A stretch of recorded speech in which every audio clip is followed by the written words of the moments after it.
What if the most dangerous royal secret wasn't spoken out loud, but written down, quietly, over time, in private? Let that question sit with you for a second.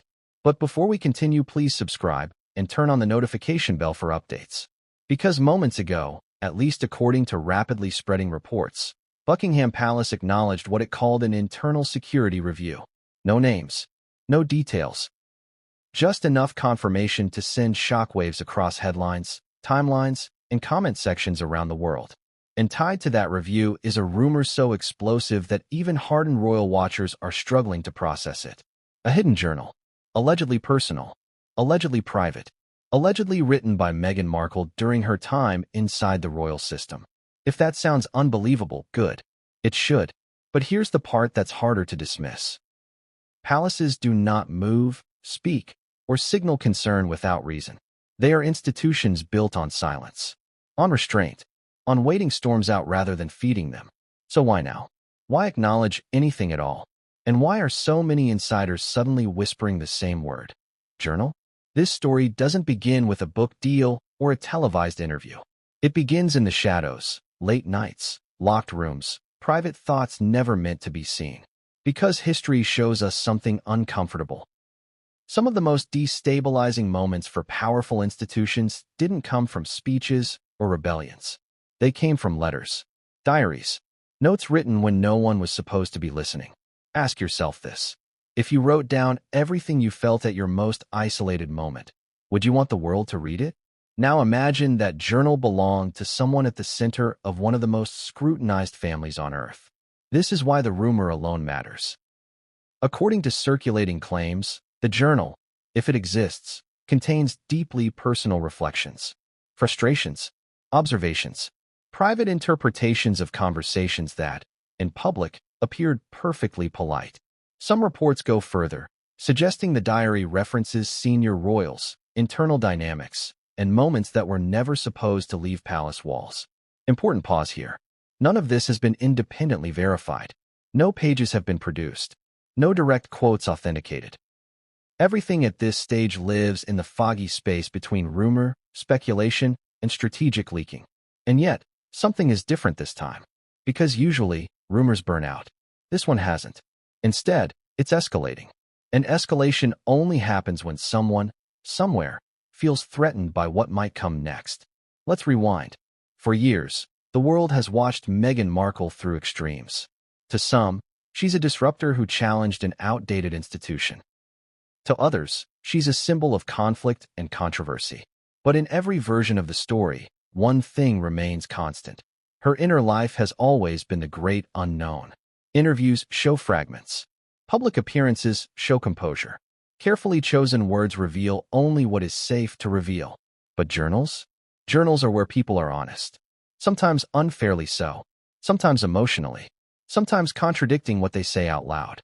And that's what makes this alleged discovery so volatile. Because if a private journal exists, it wouldn't be polished. It wouldn't be diplomatic. It wouldn't be filtered through PR teams or legal advisors. It would reflect feelings in the moment.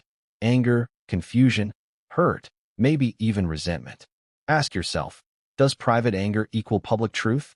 That question sits at the heart of this entire controversy. And it's why institutions fear private documents more than public accusations. Public accusations can be rebutted. Private writings are harder. They feel intimate, authentic, even when they're incomplete or emotionally exaggerated.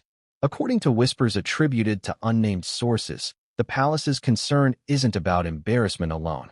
It's about precedent, about control, about what happens if personal writings are framed as historical record.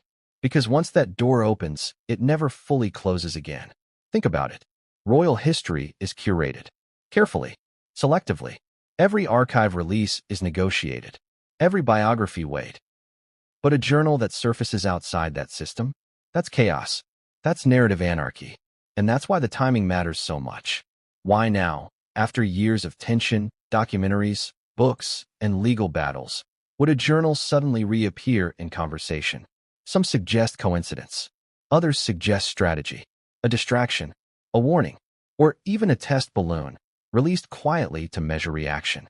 And then there's the most unsettling possibility of all. that someone believes the contents could leak, whether intentionally or accidentally. That's when institutions move.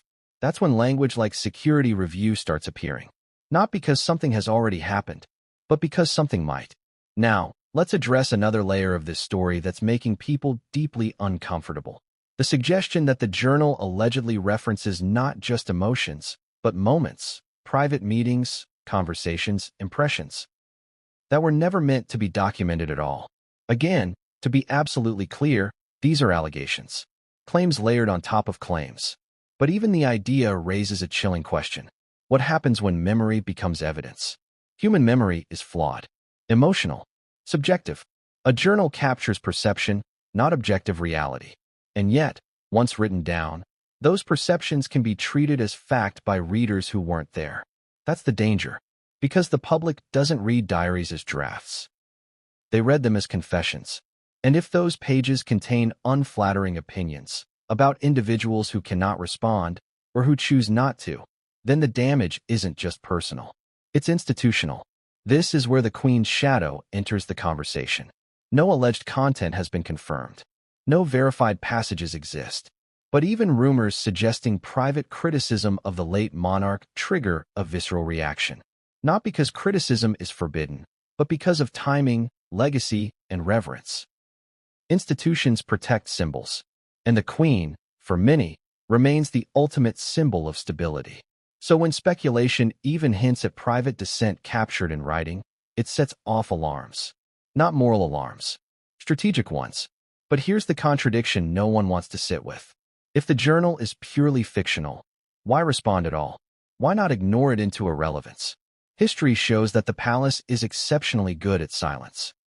It has endured scandals far more concrete than this without public acknowledgement. So when people notice even subtle shifts in tone, even careful phrasing, it feeds belief that something is being managed behind the scenes. And belief is powerful. Belief doesn't need proof to spread. It needs uncertainty. That's what we're living in right now. An uncertainty fueled by leaks, counter-leaks, and the internet's appetite for forbidden insight. An uncertainty that turns private pain into public spectacle. But pause for a moment and consider Meghan herself. If a journal exists, it was never meant for you, or me, or headlines. It would have been written during a period of intense scrutiny, isolation, and pressure. A time when every gesture was analyzed, every smile dissected, every silence interpreted as strategy.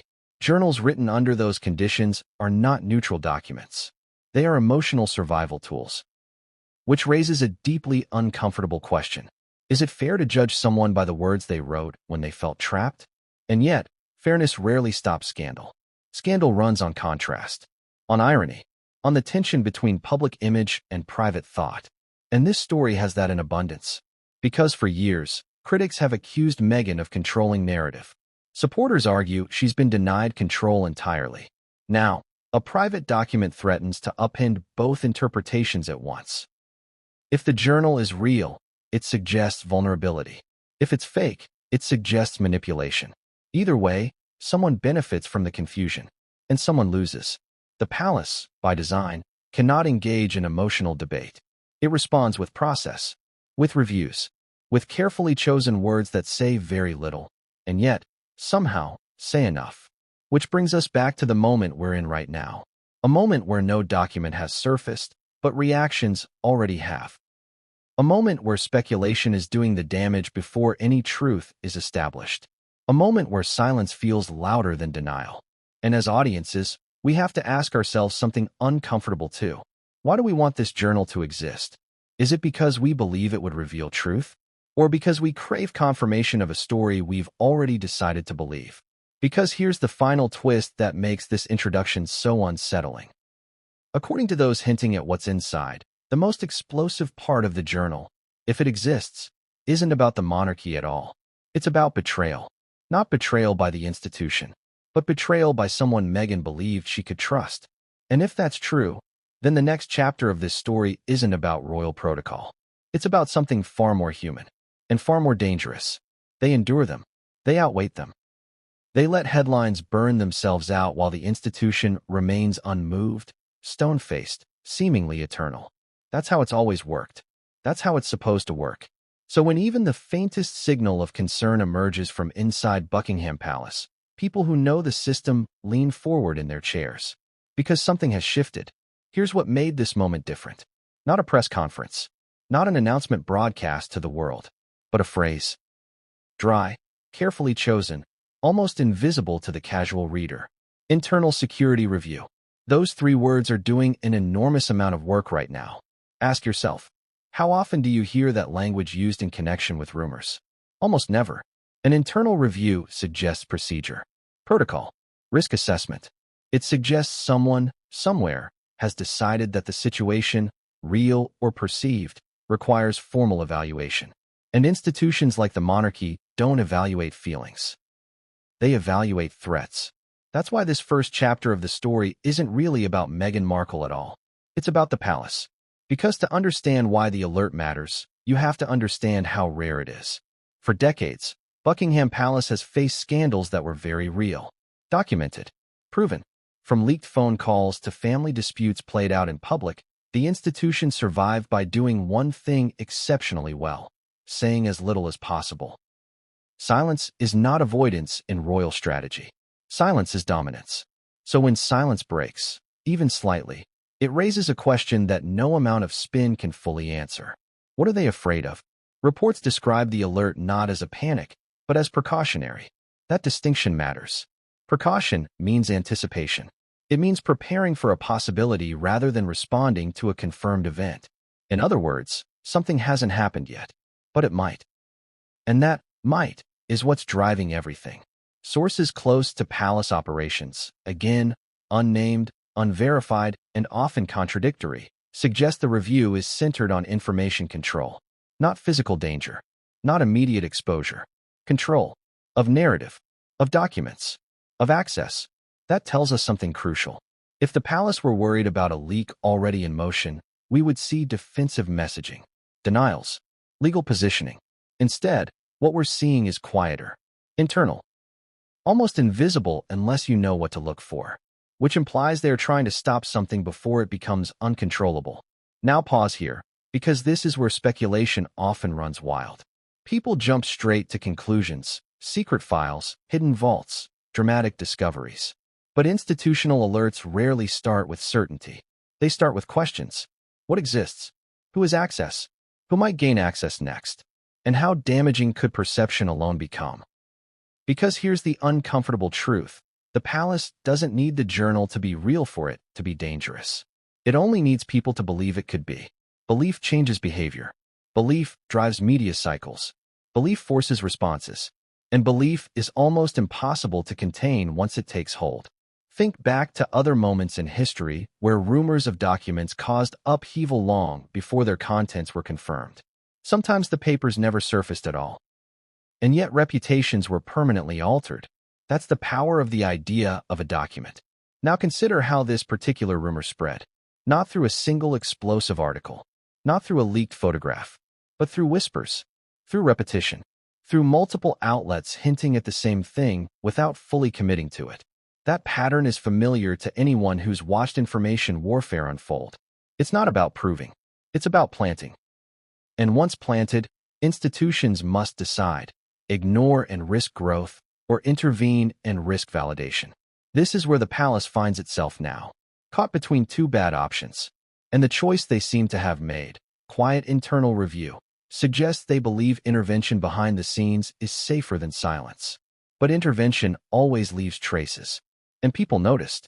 Royal watchers noticed subtle changes in language, in scheduling, in the way certain stories were neither confirmed nor dismissed.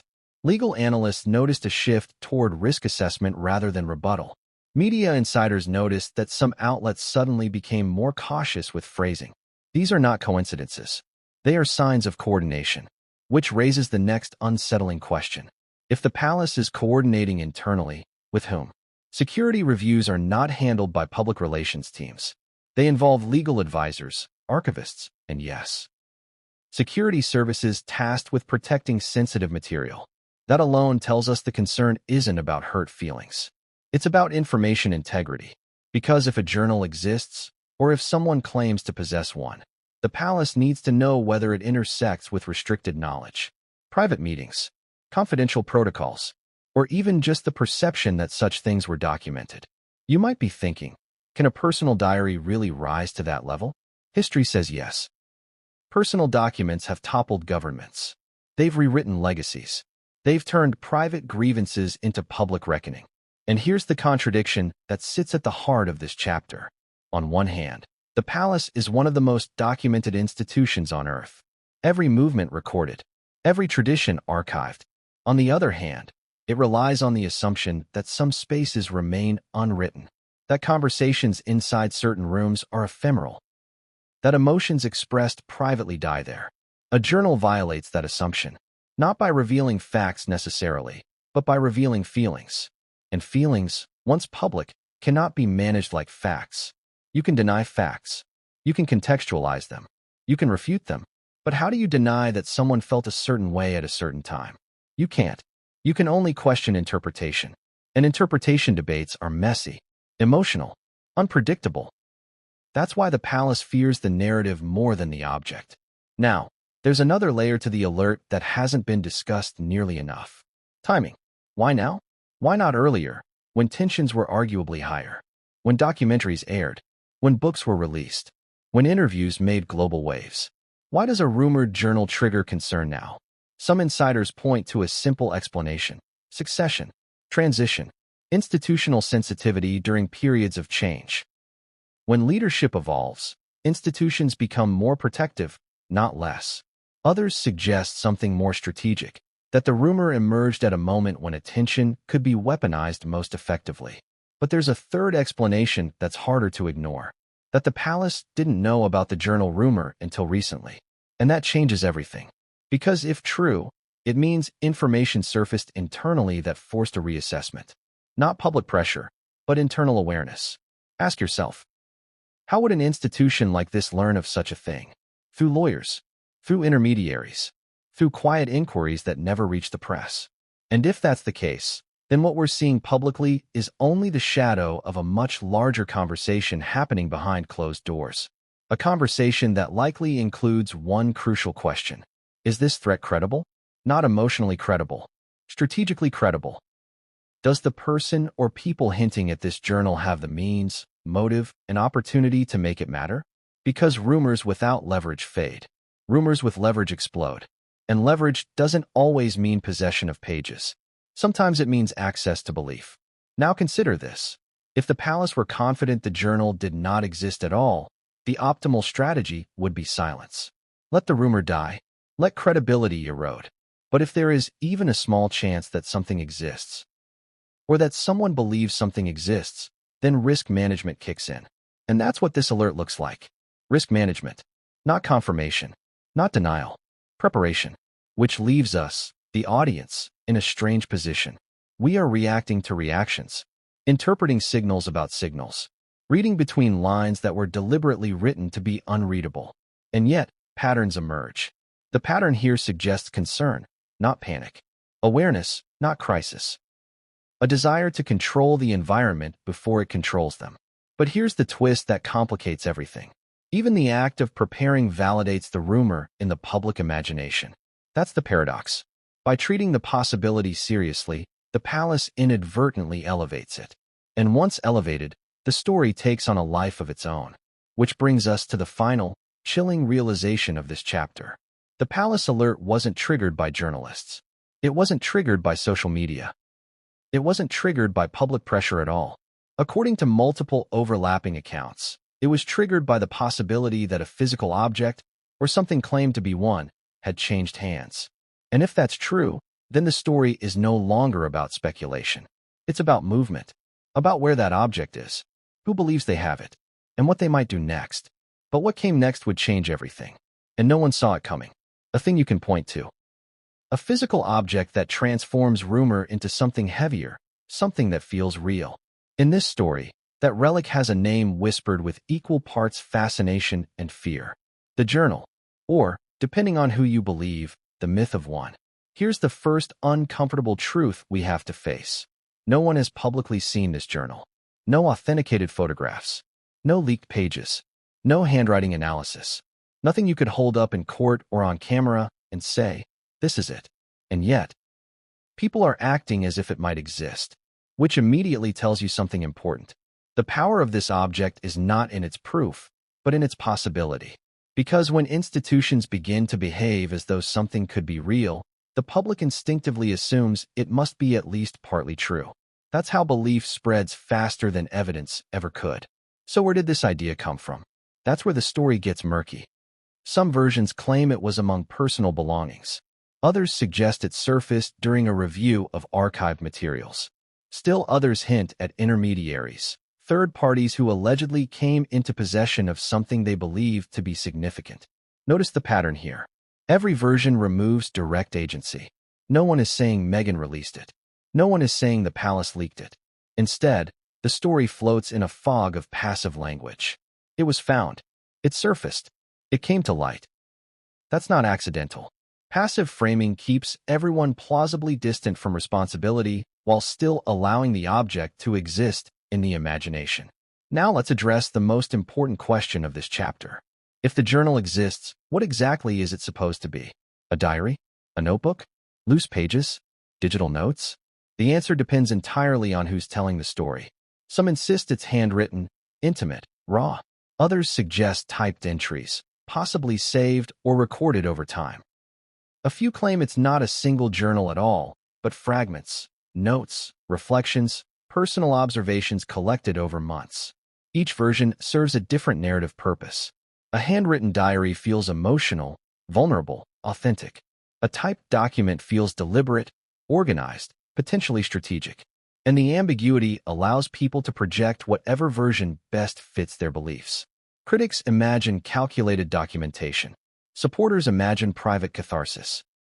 The truth, if it exists at all, could be far less dramatic than either. But drama thrives in absence. Now consider why this alleged journal is so compelling compared to everything else we've already heard. Interviews are performances, even honest ones. Books are curated. Lawyers read them. Editors shape them. Documentaries are collaborative narratives. A journal is different. A journal implies no audience. And that's what gives it its perceived power. People believe journals reveal the real person, the thoughts they'd never say out loud, the contradictions they'd smooth over in public. But here's a fact we don't talk about enough. Journals lie, not intentionally, emotionally. They capture moments, not balance. They exaggerate pain. They simplify villains. They flatten complex dynamics into feelings that made sense at the time, but may not later. And yet, when read by outsiders, those emotional snapshots are often treated as definitive truth. That's the danger. Now let's look at another angle that complicates this further. If a journal exists, why hasn't it surfaced before? Why now? Some suggest it was intentionally withheld, that it was kept private out of respect, fear, or legal caution. Others believe it was forgotten, overlooked, or underestimated until someone realized its potential value. Value doesn't always mean money. Value can mean leverage, and leverage doesn't always need to be used. Sometimes just knowing it exists is enough. That possibility alone would explain the palace's sudden interest. Because an object doesn't need to be public to be powerful. It only needs to be credible. Which leads us to a chilling consideration. What if the journal doesn't need to be real in the way we expect?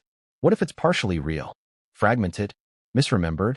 A combination of notes that, when assembled, form a narrative more cohesive than it ever was in life. History is full of documents that became more important after they were curated than when they were written. And that's where fear creeps in. Because once fragments are interpreted, meaning can be imposed. Now let's talk about who would want this journal to exist. That question matters just as much as whether it actually does. Media benefits from mystery. Audiences benefit from revelation. Critics benefit from confirmation. Supporters benefit from validation. But institutions? Institutions benefit from stability. And a journal, real or rumored, introduces instability. It invites reinterpretation of past events. It invites moral judgments about private thoughts.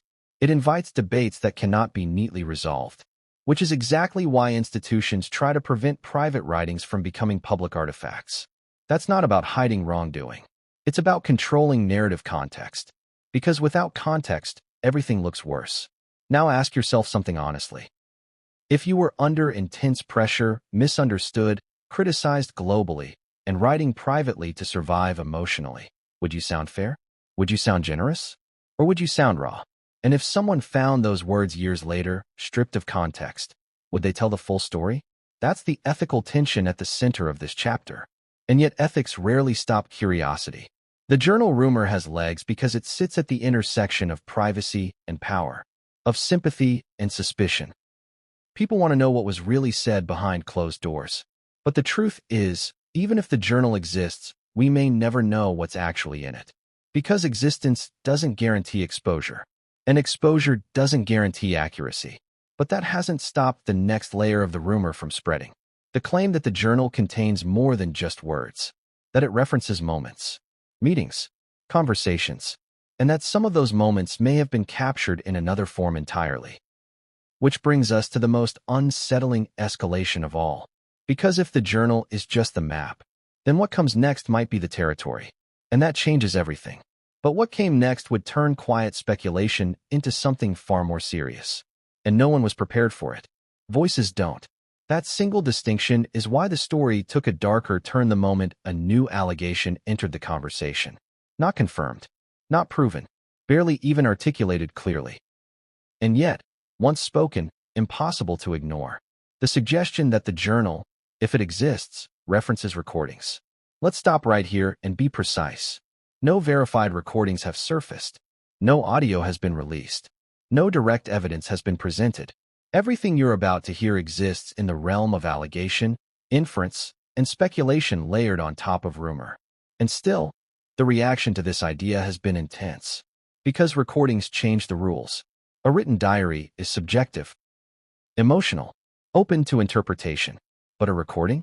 A recording feels definitive, even when it isn't. People hear tone, inflection, pauses, silence, and they mistake those elements for truth. That's why institutions fear recordings more than accusations. Accusations can be debated.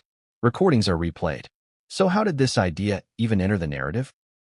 According to several overlapping but inconsistent accounts, references inside the alleged journal hint at captured conversations or remembered exchanges. Some readers of these secondhand descriptions assumed that meant recordings. Others say that assumption snowballed online, turning metaphor into implication. That distinction matters more than most people realize. Because the phrase recorded doesn't always mean audio. People record memories on paper all the time. They record impressions. They record feelings. They record how something sounded to them, not how it actually sounded. But once the word escapes into public discourse, nuance disappears. And suddenly, the story becomes something else entirely. Now ask yourself this. Why would the mere idea of recordings trigger heightened concern? Because recordings introduce questions of consent, of legality, of ethics, of trust. Inside institutions built on confidentiality, the assumption is that certain spaces are protected not just by walls, but by mutual understanding. You don't document everything. You don't preserve every conversation. You let some moments dissolve into time. If that assumption is broken, even hypothetically, it rattles the foundation. That's why, according to analysts, the palace's reaction would be less about the content and more about the precedent. Because once you accept that private conversations might be preserved outside official channels, every conversation becomes riskier. Now here's where the contradiction becomes impossible to ignore. If such recordings existed, why haven't they surfaced? Why leak hints instead of proof? One explanation is obvious. They don't exist. Another is more unsettling, that they exist but are too sensitive, legally complex, or ethically fraught to release. And a third possibility sits somewhere in between, that no recordings exist at all, but someone wants people to believe they might. Belief, after all, can be as powerful as evidence. Think about it. You don't need to release audio to make people imagine it. Once the idea is planted, audiences fill in the blanks themselves. They imagine tone, emotion, tension, and those imagined details feel real. That's how reputations are shaped without a single file ever being played. Now consider how this impacts Meghan Markle specifically. For years, critics have accused her of controlling narrative. Supporters have accused the institution of silencing her. The idea of recordings intersects with both narratives in uncomfortable ways. To critics, recordings suggest premeditation. To supporters, they suggest self-protection. Same allegation. Opposite interpretations. That's why this story is so combustible. Because it refuses to resolve cleanly. Now let's talk about legality, carefully and responsibly. In many jurisdictions, recording conversations without consent is illegal. In others, it depends on who consents. The legal landscape is complex and varies widely. But here's the crucial point. There is zero confirmed evidence that any illegal recordings were ever made. None. And yet the mere suggestion introduces a moral cloud that lingers whether or not it's deserved. That's why institutions act early when such narratives appear. Not to admit wrongdoing, but to contain implication. Because implication spreads faster than facts. And once people start asking, what was recorded, the next question becomes, why was it recorded? And then, what else was? This is how a story escalates without a single new piece of information. Now let's zoom out and examine the psychology of why recordings terrify powerful institutions. Recordings collapse hierarchy. On tape, a king and a clerk sound the same. Authority dissolves into voices. And when those voices are replayed out of context, power dynamics flatten in unpredictable ways. That's why institutions prefer minutes, summaries, official records, controlled language, sanitized memory. A raw recording bypasses all of that, even if it's incomplete, even if it's misleading, especially if it's emotional. But here's the detail that most people overlook. Even the allegation of recordings can force institutions to revisit protocols. Who had access to rooms? What devices were permitted? What policies existed at the time? Those reviews don't imply guilt. They imply caution. And caution is exactly what we're seeing. Which brings us to another uncomfortable question. If the palace is reviewing security procedures, are they doing so because of something Meghan did? Or because of something they failed to anticipate? That distinction matters. Because it shifts the narrative from blame to vulnerability. From accusation to systemic risk. Institutions don't just protect themselves from people. They protect themselves from scenarios. And the scenario here, private experiences potentially documented outside official channels, is one they take seriously regardless of who's involved. Now think about how this story feels from Meghan's perspective, if you step back from ideology. Imagine knowing that private reflections you may or may not have written are being discussed globally. That people are speculating not just about your feelings, but about your methods, your intentions, your ethics. Imagine watching silence be interpreted as guilt, or strategy, or fear. No response satisfies everyone. Deny too strongly, and people ask why you're defensive.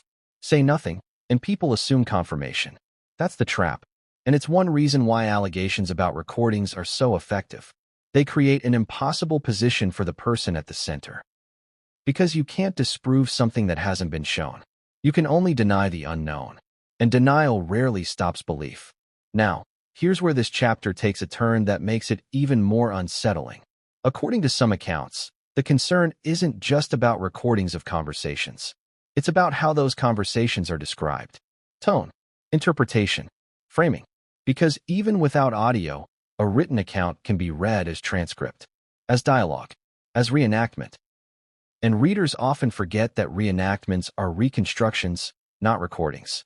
They assume accuracy where none is guaranteed.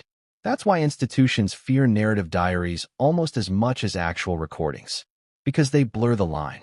They invite readers to hear voices in their heads.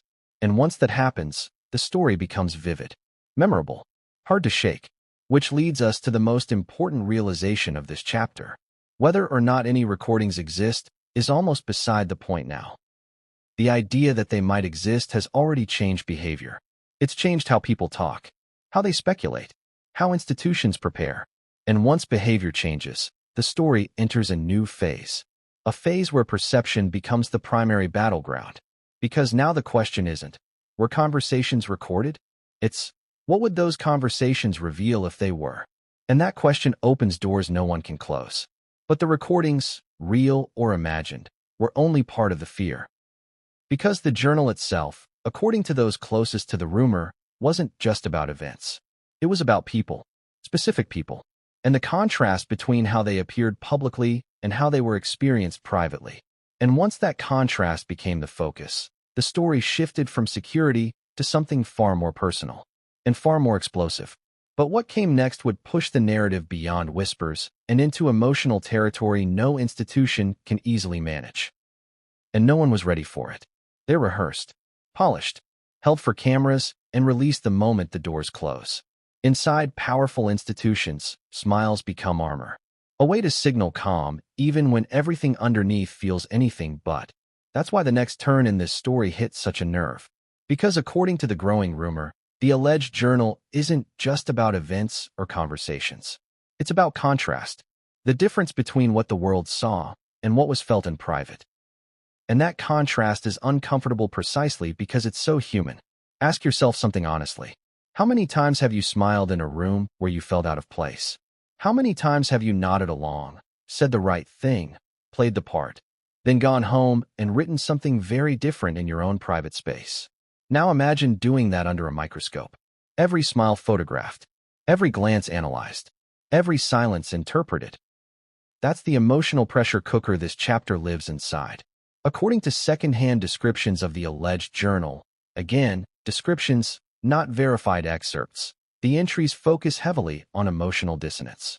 Feeling welcomed and unwelcome at the same time. Feeling visible and invisible in the same room. Publicly, the images showed unity, grace, tradition continuing as it always had. Privately, if the journal exists, the tone is said to be far more conflicted. And that's where the story becomes dangerous. Because audiences are far more willing to forgive actions than emotions.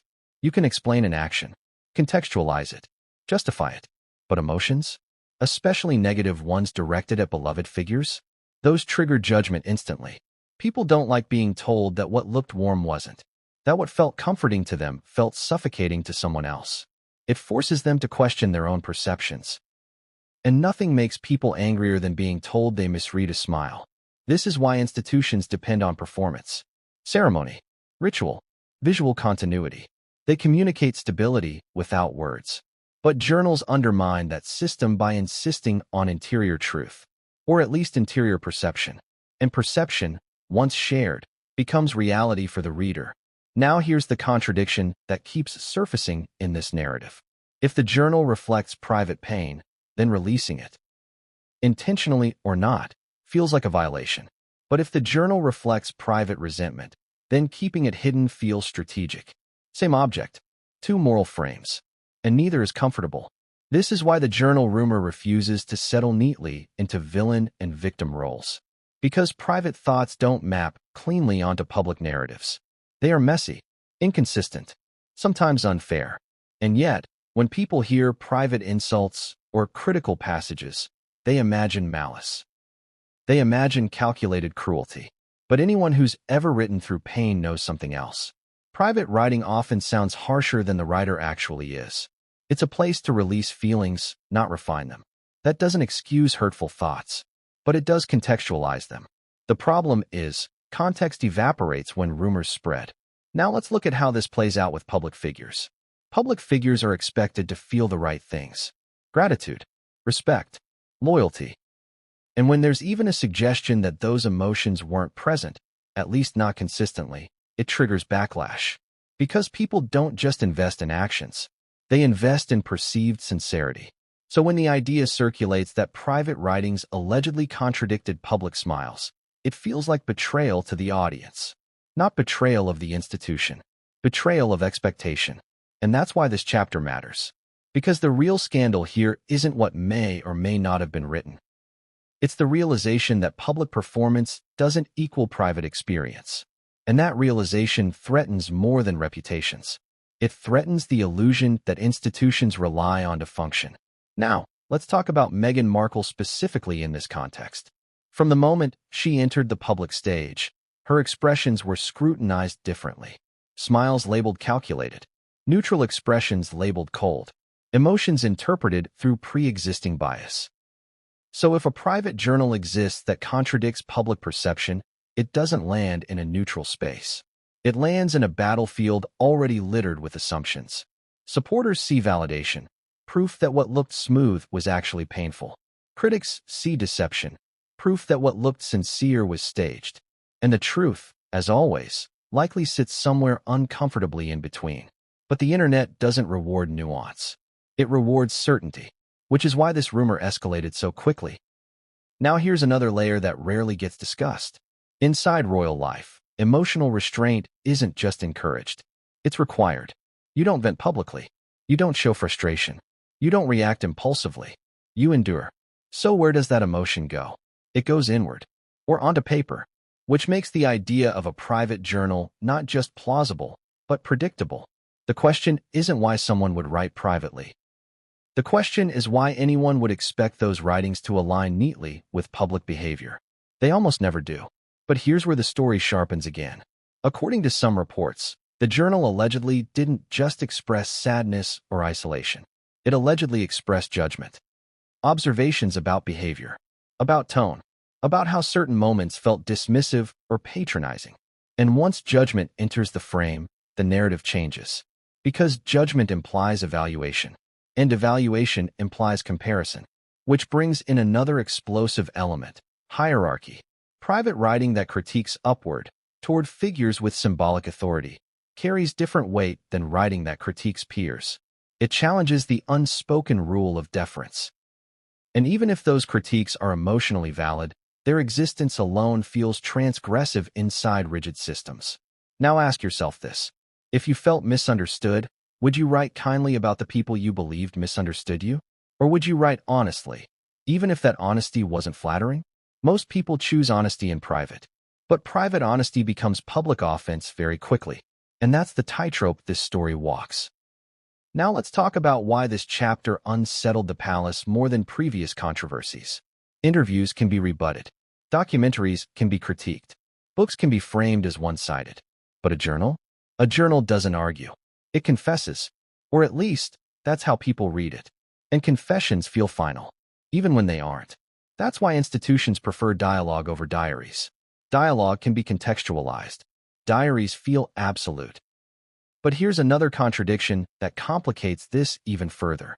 If the journal is raw and emotional, releasing it would likely harm Meghan as much as anyone else. Private frustrations frozen in time rarely age well. What felt unbearable in the moment might feel excessive in hindsight. So why would anyone want this out? That question keeps circling back without a satisfying answer, which suggests something important. This may not be about release at all. It may be about leverage. The power of possession. The ability to say, this exists, without ever showing it. Because sometimes the threat of revelation is more powerful than revelation itself. And that brings us to the emotional turning point of this chapter. According to some descriptions, one alleged passage stands out, not because it's critical, but because it's vulnerable. A moment where the writing turns inward, questioning decisions, questioning belonging, questioning self.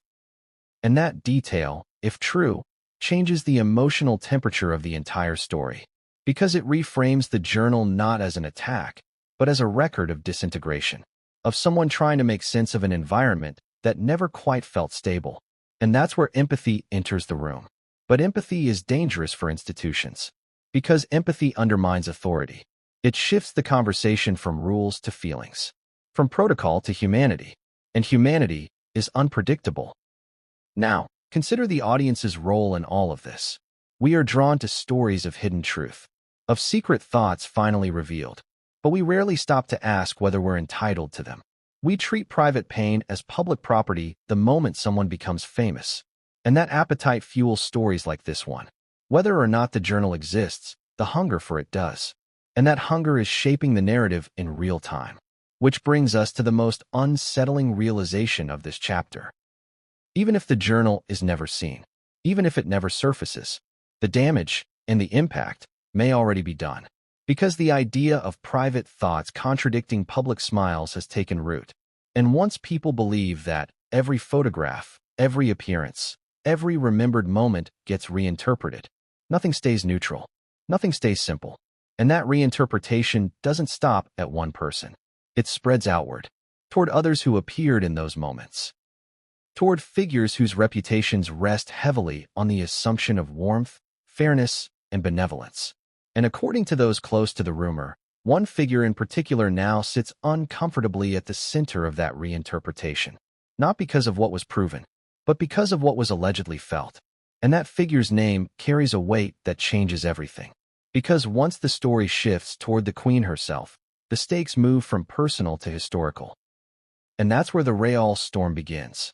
But what came next would pull the past into the present in a way no one expected. And the consequences would ripple far beyond one journal. This is one of them.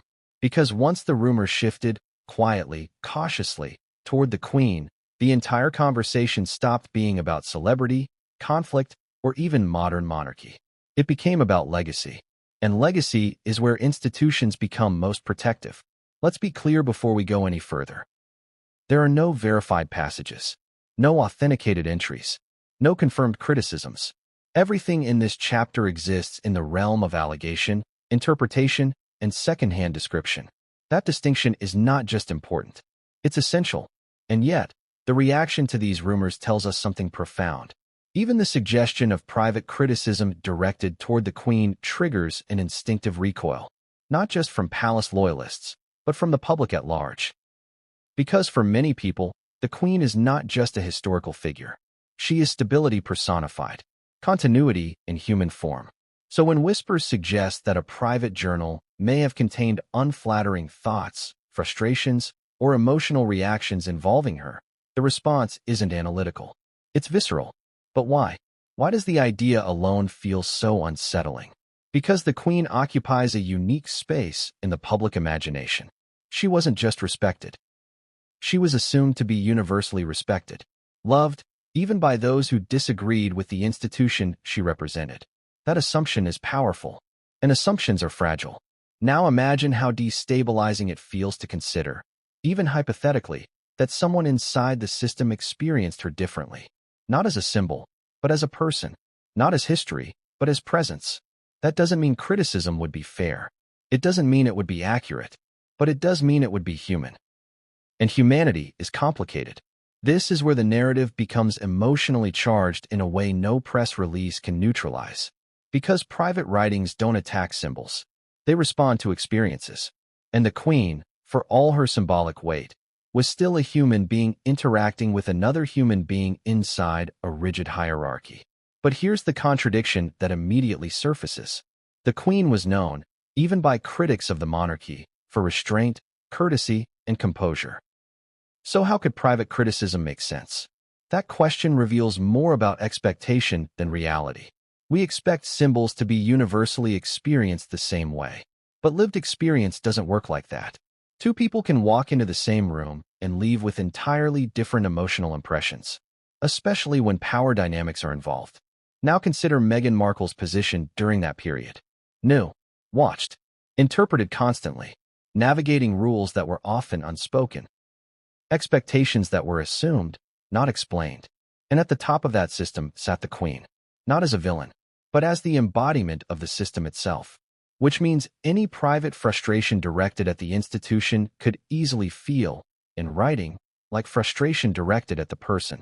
That distinction matters enormously, because critics often hear disrespect where the writer may have felt distance, confusion, or emotional disconnect. And supporters often hear pain where others hear judgment. That's why alleged passages involving the Queen are so volatile. They collapse nuance. Now let's talk about what is actually being alleged. Not insults shouted, not attacks, but private observations. Moments that felt cold, interactions that felt formal, emotional distance interpreted as personal rejection. Those are not crimes. They are interpretations. But when those interpretations involve someone whose legacy is carefully guarded, interpretation alone becomes dangerous. Why? Because the Queen can no longer respond. And that silence is final. Which means any narrative that touches her legacy carries asymmetrical power. It can shape perception without rebuttal. Institutions know this. That's why they move quickly, quietly, when such narratives emerge. Not to suppress emotion, but to protect historical balance. Now here's a detail many people overlook. The Queen's strength was her restraint, her emotional neutrality, her consistency. Those qualities created stability for millions. But for individuals seeking warmth, reassurance, or personal validation, that same restraint could feel distant. Both things can be true at once. But private writing rarely holds both truths simultaneously. It captures the one that hurts. And if a journal exists that captured that feeling, it doesn't mean it indicts the Queen. It indicts the emotional mismatch between institution and individual. But emotional mismatch doesn't sell headlines. Conflict does. That's why rumors of private insults spread faster than rumors of private confusion. Words get sharpened as they travel, and by the time they reach public imagination, they often no longer resemble their source. Now let's talk about why this rumor escalated rather than faded. Because this wasn't just about Meghan's feelings. It was about the Queen's image. And institutions protect images with extraordinary care. Not because they are fragile, but because they are foundational. The Queen's image underpinned decades of national identity.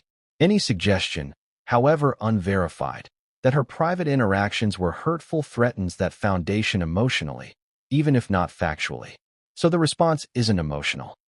It's procedural, security reviews, narrative containment, careful monitoring of how language spreads. Because once legacy narratives fracture, they're almost impossible to repair. Now here's where empathy becomes uncomfortable for everyone.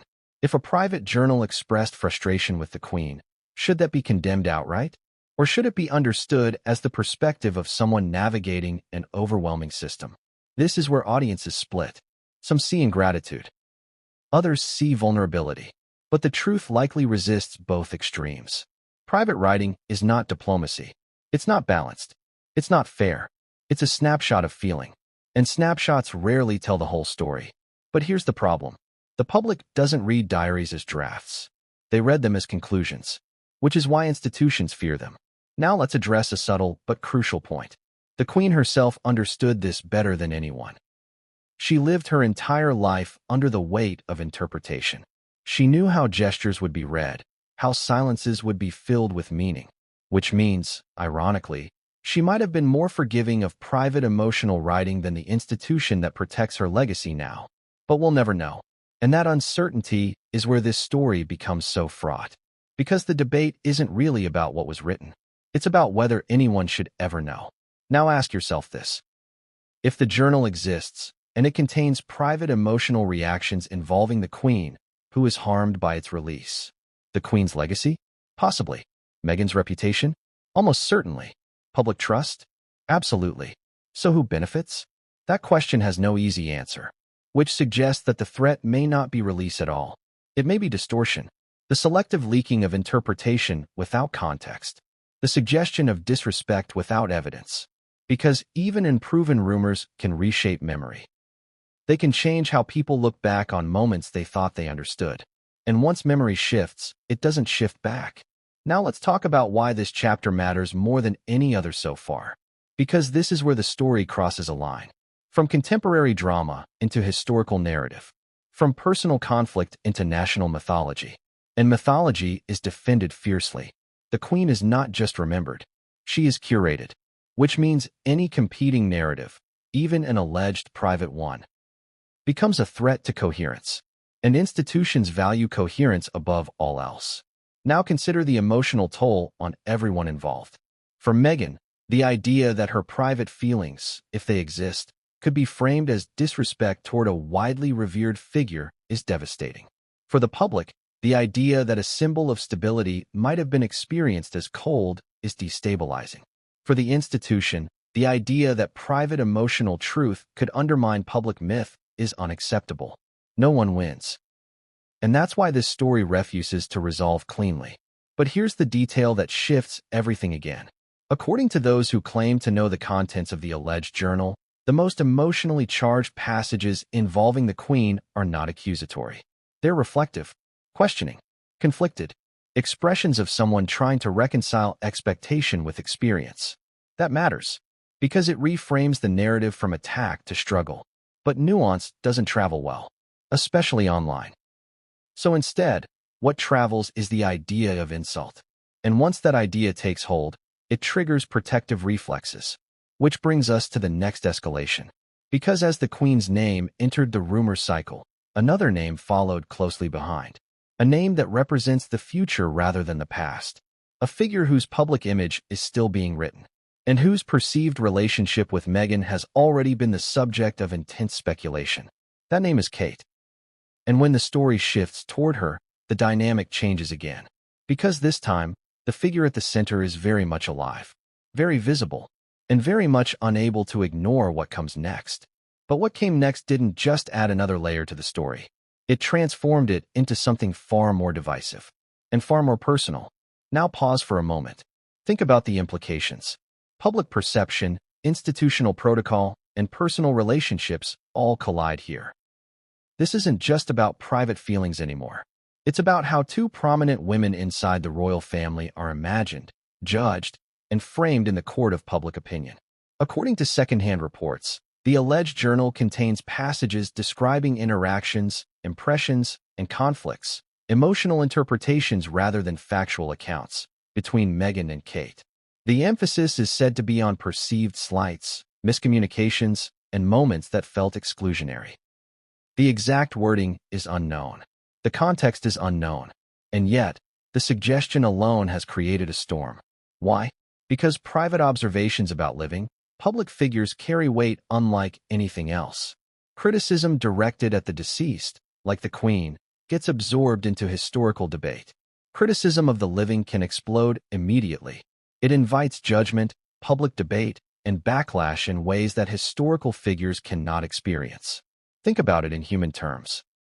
Two women navigating the same institution, with the same spotlight, interpreting the same moments differently. Tension arises naturally. Misunderstanding is inevitable. But in a world where every gesture is photographed, every smile dissected, and every silence scrutinized, those natural tensions can become amplified. And here's the key insight. Private writing captures emotional reality, not PR reality. A journal records what was felt, not what should have been felt.